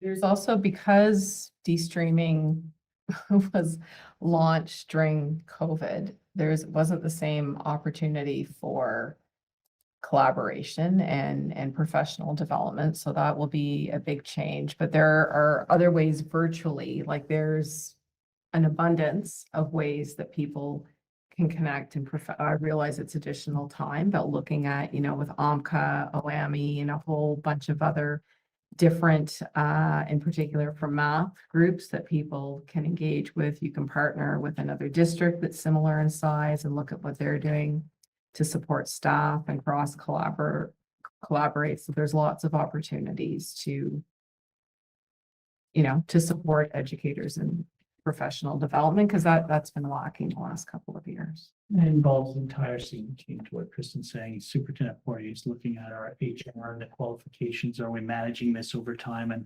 who's teaching what? Superintendent Kuzno around the distribution of technology, how we organize that. Superintendent Barnes around ultimately the budget of this and any changes we do make for support and managing that to ensure what's under control is responsibly presented to the Board of Trustees for consideration. So all of those Superintendent Smith and the special education piece that was mentioned earlier. So we're trying to integrate all of the thinking as we prepare ultimately recommendations for your consideration. So question I'm really interested in hearing all the conversation that has been going on. And I mean, there's a lot in here, as we know. So have the main issues that have been brought forward to everybody in this last week since it's really gone out, has it been really around grade 10 de-streaming? Is that the main focus? Two things. The grade 10 de-streaming and loss at a couple sites for focus programs. Okay. So those are the main areas that, and we wouldn't be surprised probably at either one of those. No. But it's interesting that the de-streaming has been a major focus. It's been a focus. I wouldn't, again, it's not like Pino has said, like I have feedback from schools. The principals provided feedback to their superintendent of education. The grade 10 de-streaming, particularly for the math, was a concern. Part of it was it's too soon. And part of that was COVID and not having that time and thinking about what people have endured the last couple of years. I mean, no one will experience, unless we're invaded by aliens, something like a pandemic again and a quick flip of a switch. People did that, and think of the learning and what people had to do to turn that around very quickly. They did that. And,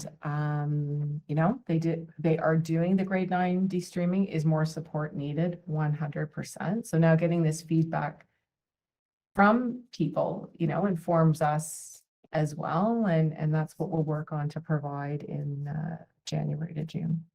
And I guess the only other comment I'd make, and I know Dave, I think has a question. I do think there could be a disadvantage of not demonstrating to the ministry early on that we can do it with what we've got, because sometimes that's a disadvantage if we show that we can, that we're really good people and we can do it all, the ministry can say, well, they can do it, so we don't need any more resources. Like there's that piece, right? Yeah. Yeah. And there are some districts who've done it. Yeah, I'm There sure. are some districts who have moved ahead. It's just we have to weigh that You for have to us. read it off. Yeah. Unfortunately, I have to leave. I wish we had more time for this discussion, but just the two things I just want to put on the table because they were questions I had. One is the V-learning. I don't know, been asking this for years, why we don't have a stronger V-learning program. E-learning is not as good as V-learning, and that's what everyone tells me. And the second thing is I just was hoping to be around for a discussion on in the secondary review. I don't know if I see enough emphasis on academics, because that's a pathway I think that we've talked about in the past that needs some attention. We have, I think, great programs in all the pathways. I'm not sure we have it in academics. And I think that,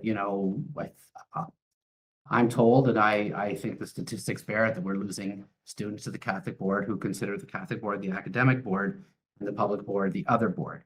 And so, I don't know what the discussion is going to be after I leave, and I apologize. If I have a grandson, I'll be sitting out in the cold by himself if I don't leave shortly. But those are two things, is the V-learning. And maybe the last comment is I love the idea, I don't know whose idea it was, about giving grade 7s to grade 12 a Chromebook. I mean, I don't know if we're going to budget for what we're going to lose during the year, but I think that's a tremendous, tremendous idea. I don't know who gets the credit for it, but it's a marketing tool as well versus our competitor. And I can just see any kids that I know is just going to be, it's going to be like this resource that's going to be very valuable to the education process of those kids. Turnover is Superintendent Kuzma, I'm sorry, and I apologize. I just have to. learning piece and jump in as well as the other. So in terms of the package that you have with respect to cohort data, for each of the high schools, you will see a cohort tracked over the grades.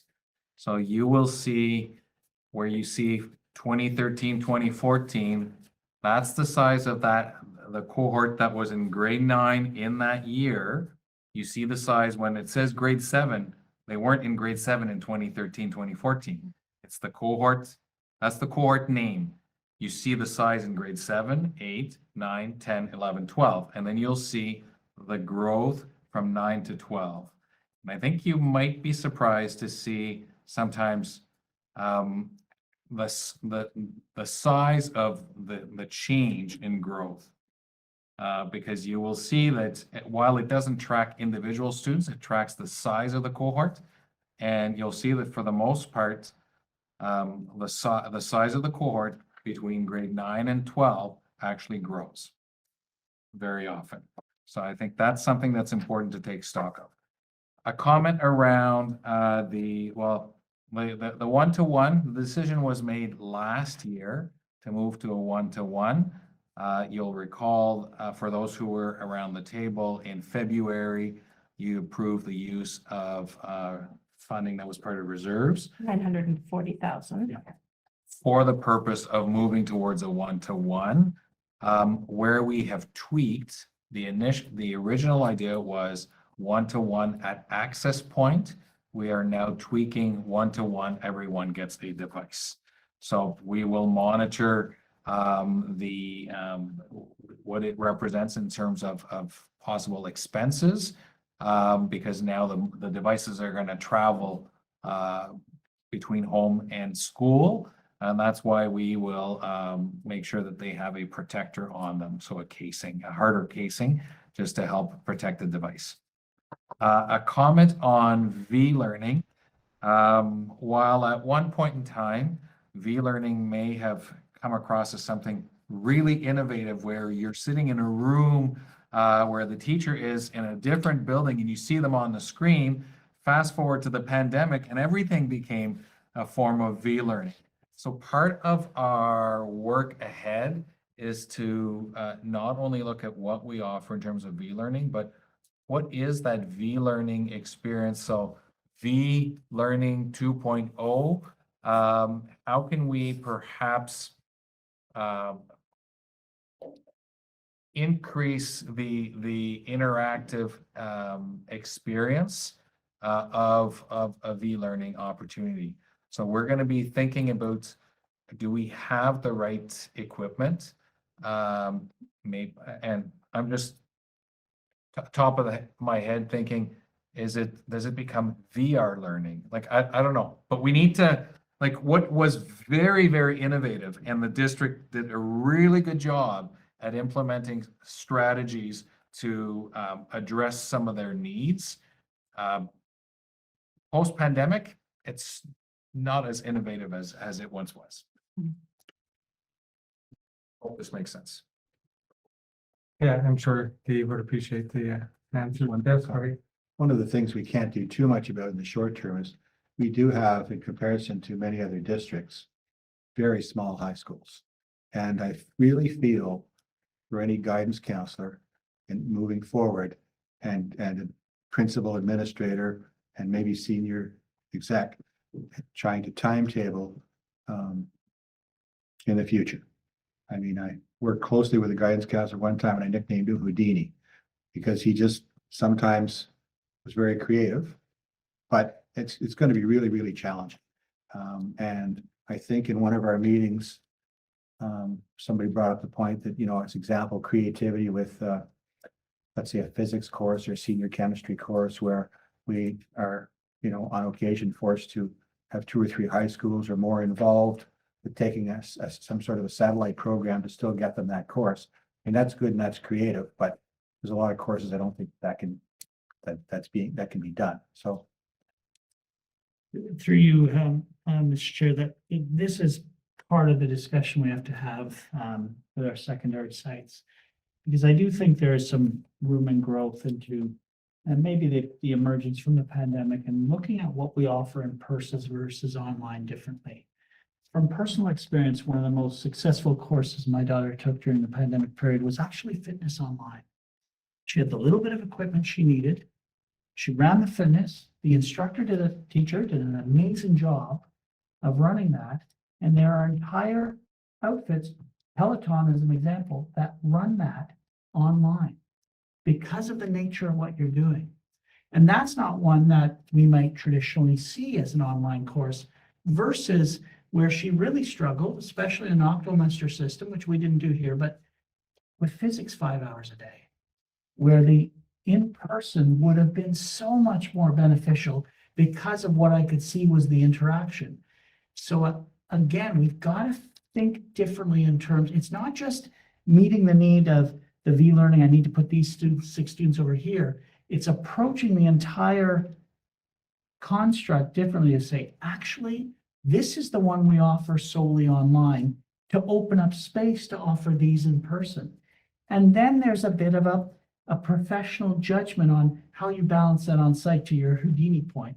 But it's not just that you do all the fitness in person and then the chemistry is entirely online, clearly leading to feedback that this is a challenge for our, that's the conversation to be had on site, which is part of the reason moving forward. We're bringing the option sheets to a central discussion of executive council to talk that piece through. If this school's doing something really innovative in this area, in this subject and discipline, and there's learning from the other one, one of our principals said we need to be thinking more systemically. And that's key. And they are leaders of our sites. They will see that through, but it's opening up that conversation as opposed to just offering the in-person fitness that we always offer in the past, to the point that I think Superintendent Kuzma was making. It's rethinking all of that in the context of the stressors we have in relatively small schools. And I will come back to driver number 1. On balance, despite our best attempts, there's a steady decline in the number of students in our schools. So we have to look at what do our students truly need versus what's popular. And I'm being honest here about, there's some really popular stuff that we do, but it's leading to a number of other students on balance, not attending. And that data is not, it's unquestionable to me. You can't almost compare that 10-year trend and say, what's holding it right now is our increase at elementary. So our market share is holding steady for the last 3 years because of elementary. We need to address some things at secondary.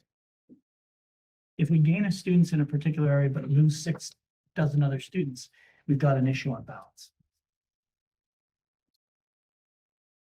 Brian, then Mike. We do have to really try to be innovative in trying to deal with the problems at secondary. There's a malaise in the system. There's a kind of defeatism in many schools. You just have to look at the numbers. You know, when you see schools in, you know, in the 250, 260 range, like, how do you run a high school like that? Well, maybe I guess you'll find a way if you're up in Moose-and-E, but, you know, we're down here. The numbers have declined so radically since when I started teaching. And, you know, schools like Mackenzie have gone from 1,069 or something like that in 71 down to, what is it now, 260? Like, and that's just, how you run a school like that? It's impossible. You have to be creative, and you have to really focus on market share as well as being creative in how you actually deliver programs. You know, so we have to design programs that parents want their kids to go. We've had another board, basically, and the expression was used, eat at lunch, for an awful long time, you know, because they have been seen as the academic school. Well, what is the real difference? Not much that I see. In many ways, I think our schools are superior, but perception is reality, and we're paying the price when it comes to declining enrollment to a point where it's just some of these schools, and like Peter's expression, you know, they're going to close themselves, and we really have to be creative. We do a great job when it comes to you know, special needs students, and as a father of a autistic child, I can tell you we do. We do a really good job. You know, students who are going to college, who are going to the trades, we can always do better. And that's the strength of our system. We're always trying to do better. One area where there is a gap, and that is the senior academic and the university level courses. these kids can do just fine, and they do. I think they do so much better. And these are the, future real producers of our society, and they're going to be taxed heavily and help all the others. They're going to be the leaders in our country, leaders in industry. We have to do something that we haven't done before and be creative and make sure that they get the courses that they need. You can't have a 4-year chemistry course every second or every third year. You just, and there's so many instances of that. So you've got to bring courses together where there's enough number. And that's where learning, make it work better. And there's lots of possibilities there. Bring a couple of schools together where they can actually have some kind of, teaching for, thing too, Ramble, have the best teachers teaching these kids. Now, sure, they can do really great, but they're only learning at half speed. Get somebody who's going to really inspire them. Don't, as one school a couple of years ago, an excellent chemistry teacher, who got told, and after many years of experience, next year you're in spec ed. He retired. That's a big smart move. And it's not that. Oh, sorry. I'll allow Ms. Poirier to jump ahead.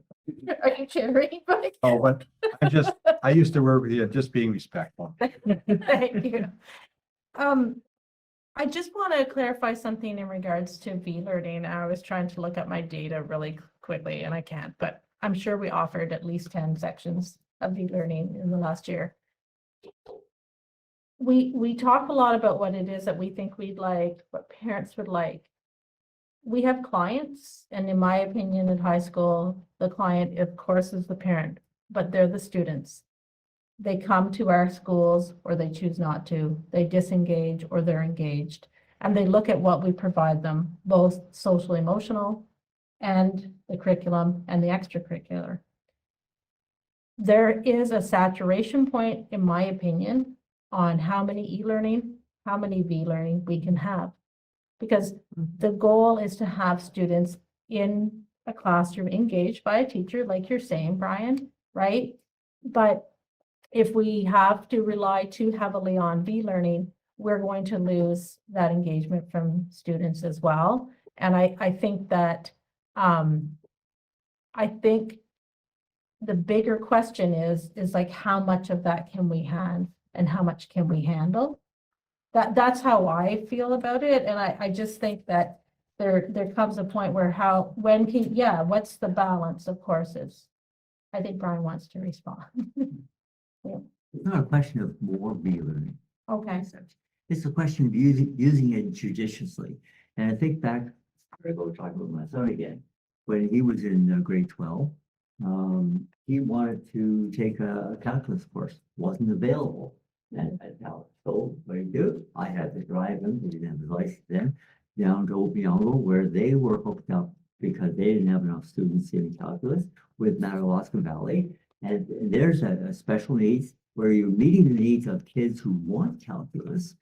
And the only way it could be done is if they move to another school, not going to happen, or you use electronic way of connecting the two courses. And the teacher sometimes is in one school and sometimes in another. You make it's the best of what you can do. But what I'm trying to say, Brian, is that is what we're doing. Yeah. And currently doing, right? And we have been doing for a number of years. And it has increased in both the amount of it that we do, but also the accessibility. So, given the timeline, there's been quite a change in what's happened. And we have the schools coming together, looking at the data that they have about what students are requesting, and then working together to say, I will offer the calculus and host you if you can run this and host somebody else. And we're maximizing the potential of the sections that we have by collaborating as a system. And students who are heading off, they're in grade 12 and in university level courses, and they're heading off to university. They deserve they have the right they deserve to have the courses that they need available to them. So the three basic sciences for you and two maths, functions and calculus, they should be available to them either in person, by far the best, okay, in a school or in collaboration with other schools electronically. Right. And that should be every year. So I don't know if I can speak to whether we do it every year, but I would say that we are meeting those needs. And I would say since when I first started teaching, we still had schools at that time who were staggering physics is offered every second year or chemistry or something, depending on their size. But students knew that coming in grade 9, and they would plan for it accordingly with guidance counselors who would help them to outline what that would look like, Brian. So I just, Well, I guess. I'm not trying to debate with you. I'm really sorry. I just meant, I want you to recognize, and I want the group to recognize that, Our schools are not alike. If you go to Territorial, there's much more movement. So how do you plan ahead when somebody just comes into grade 12? well, very, That's significant numbers. sure, very true. Very true. And I mean, that can happen at any school. I know it happens more in Valor, of course. But I do think that people do what they can to the best of their abilities to support students in being able to take the courses. And yet they wouldn't be able to do that same planning if they, but same thing, Brian, happens, somebody comes second half of the school year and you go, oh, we just offered that last semester, right? So between e-learning, v-learning and face-to-face, how are we innovative in supporting? To make Yeah. it a priority for senior, for like 4U courses in the maths and the sciences. And I would, And, I feel we do. and with the social sciences and, humanities. Mhm. When you can, because, we've got to remember that an awful lot of students take those courses as well. Oh, But- absolutely. Critical for the ones who are in math, besides heading off to engineering or whatever. Yeah, because one of the major pieces that drives decisions, right, is looking at pathways for students and recognizing college and university destinations and what are the entrance requirements for those programs and ensuring that we're offering those. So that's why this is such a difficult task, because universities ask for a lot in many cases, colleges ask for a little bit, right? And then other things, trades, you have to have experience, but you can go, you can do that. So it's tricky. No question in my mind, we can do better in this area. I really think we can. We're working on that through the review. Pardon me? We're working on that through the. Oh, but on this particular area, because not, when we talk about Shazam, we're talking about the middle of the pathways. One end, we do a better job, I think, with workplace than we do with university, because again, those kids are just fine.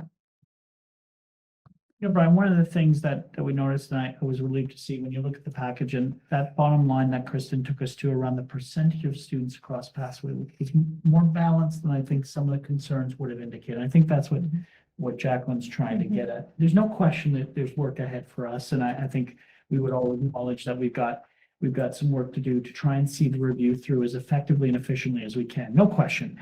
But when I look at that, to Jacqueline's point, it reassured me more than maybe I would have been concerned before I got that comprehensive report to say, okay, we are balancing here. We've got some work to do. It's challenging. Schools are doing their best. We're going to bring some things to their attention, keep some pathways as open as we can. The D stream is going to help with the trajectories.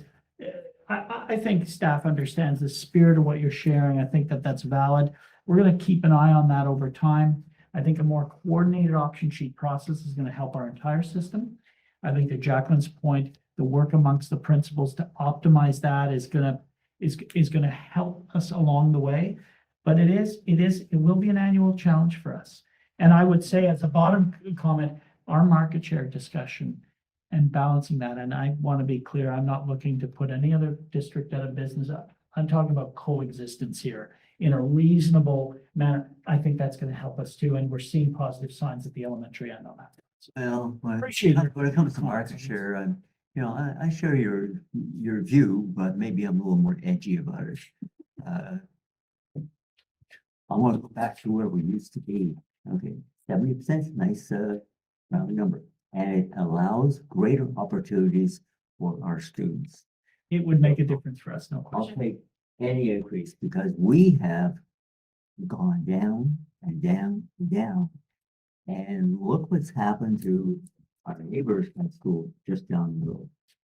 You know, it's gone up and up. The perception that that's the academic school, that's gotta change. That's really gonna change. And we have to be public about the things that we're doing. And even if there is no real change, you know, maybe a little bit of dressing it up would help, really.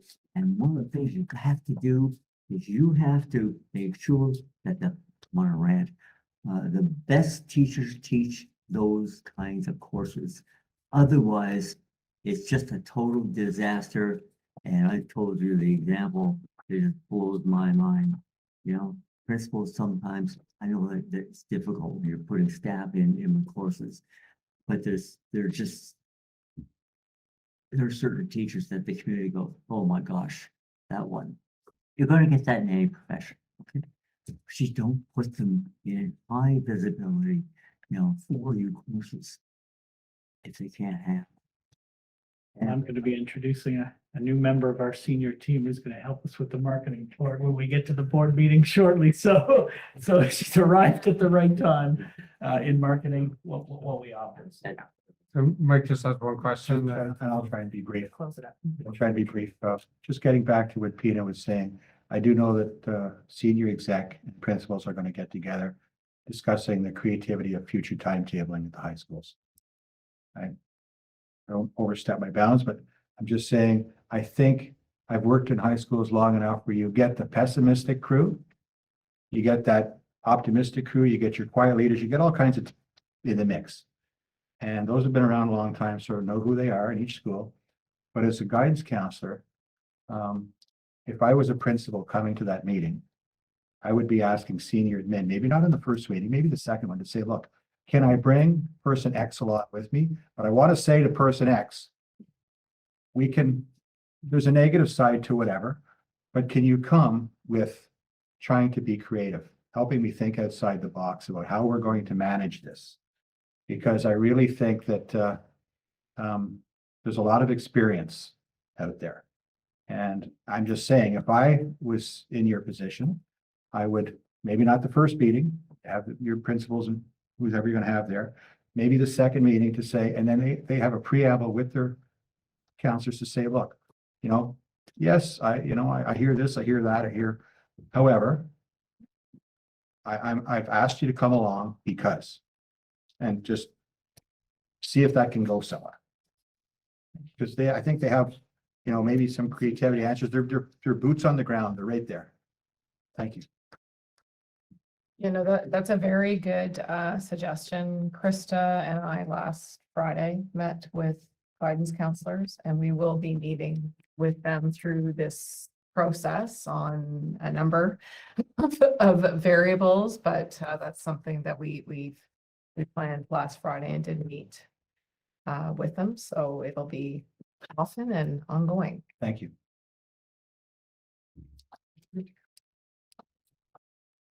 Thank you. So, well, what a meeting. I don't know if you're gonna ask me next month to do a community building, right? Sure. Yeah. But it's just, Take care. it's just something that we really needed to discuss. This is our bread and butter, right? To rethink secondary. So it was an awesome discussion, lots of thoughtful exchange and information. So with that being said, I need to move her in a second to adjourn the committee as a whole. Thank you, Brian. Thank you, Mike. Seconder, all in favor? Happy birthday, David. Thank you. Okay. Agenda and that. Yes. I'm calling this board meeting to order, and we are going to be moving very quickly into the committee reports to the board, and then we will go back and do a few other things if everybody is okay with that. Thank you, David, for joining us. We do have around the table still Brian, Mike, Leo, and myself.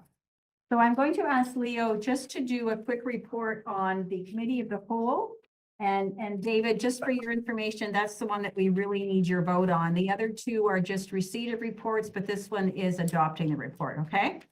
Okay, sounds good. Thank you. Okay, Leo, it's up to you. Right, oh, perfect. Pressure. Right, so the committee of the whole met today, as you all know, just stopping a few minutes ago for December 20th, 2022. In open session, there's 3 items that we talked about. The annual action plan for Indigenous education 2022 to 2023. And the secondary school review, rethink at secondary initiative. In the closed session, we had 3 items, the Finance and Resources Committee meeting, closed session report. We had a discussion about the Keys building and then a discussion about the legal matter. I moved the adoption of this report and recommendations within it. Thank you very much. And Brian Morris is seconding the adoption of this report. And is everybody in favor of adoption of this report? I see 4 around the table. And David? In favor. Thank you very much. I appreciate that. So that adopts this report and approves all the recommendations within that. So thank you, David. If you wish to go and finish whatever you were doing, we appreciate it. If you need me back on the phone, I'll be driving for a while. Call me back. Okay, no, I think we're probably okay, but if we do, we'll give you a call. That can be, Thank you. okay, recommendation Okay. is within the report, Okay, and good. we approved all recommendations within the report, and they were Awesome. approved. so Okay, yes, they are. good. So the only other thing that I would just suggest, I mean, normally, of course, we do a territorial acknowledgement. We usually do an invocation. Perhaps for today, we'll just kind of go through, kind of bypass those. We did do an acknowledgement before the committee of the whole. Kim Doherty and Jody Primo were not here. I know Ava was here earlier, but she's not here now, obviously. No, she has a big chem test tomorrow, so Fair enough. she went to go study for that. She could. Can't argue with that. Much as she could, but I did want to offer an opportunity for the director to introduce a new person that we're looking with. So welcome Meredith to the board. And you've caught a really extraordinary evening to be joining us all. So pleased to announce that Meredith Caplan Jamieson is joining our district in the newly created role of Executive Officer of Public Affairs, effective the start of January, Tuesday, January 3rd. The new position, of course, takes the position of former communications manager. Meredith brings 25 years plus experience in public affairs, specializing in media, governance, stakeholder relationship development. She's joining us from the federal government, where she served as senior advisor for intergovernmental affairs, communicating with the Premier's office and the Mayor's offices. Prior to that, she was a senior associate of the Compass Rose Group, a public affairs, crisis management, and communications firm, as well as municipal councillor of the Bon Cher Valley Township, and also an award-winning producer, which is wonderful. So all those skills are going to come into play. Meredith, welcome to the district. Great to have you with us. Thank you so much. And thank you for joining us today, even though it was a little bit unusual. Oh, it's- Happy to have you here and looking. I wish I had been at a few more of these. No, it's great. And I apologize, my phone's been ringing. I'm still on working at my other job, and something, of course, happens big right in the middle of this, so apologies. I normally am not on my Has phone. gone out to the system, has it? Yeah. Okay, because I haven't seen it yet, so that's great. So we, what else do we need to, we don't really need to do anything else here, I don't think. We've got 2 other committee reports. We could do those next round, right? They're both adopting the committee, or just receipt of committees, so I don't think that's a huge deal. We have our updates, they're in the package, so I'm happy if we wanted to read that. The only other items was, I was going to say happy birthday to Jody and Dave. I was going to thank Leo for his cake, which is always amazing. And also to thank you to the senior team for our little goodies and Christmas card, I'm sure, in there. And really just wishing everybody a happy winter solstice, a happy holiday, and Merry Christmas, and looking forward to more conversation in the new year. So is there any other business we need to touch before we? Nope. But we can't anyways. We No. can't really, no. Okay. Have the action So, one. so with Just say it. January. So with that, I move Kenny. I can't. You do that. Yeah. We can't. Or it's moving. It's over.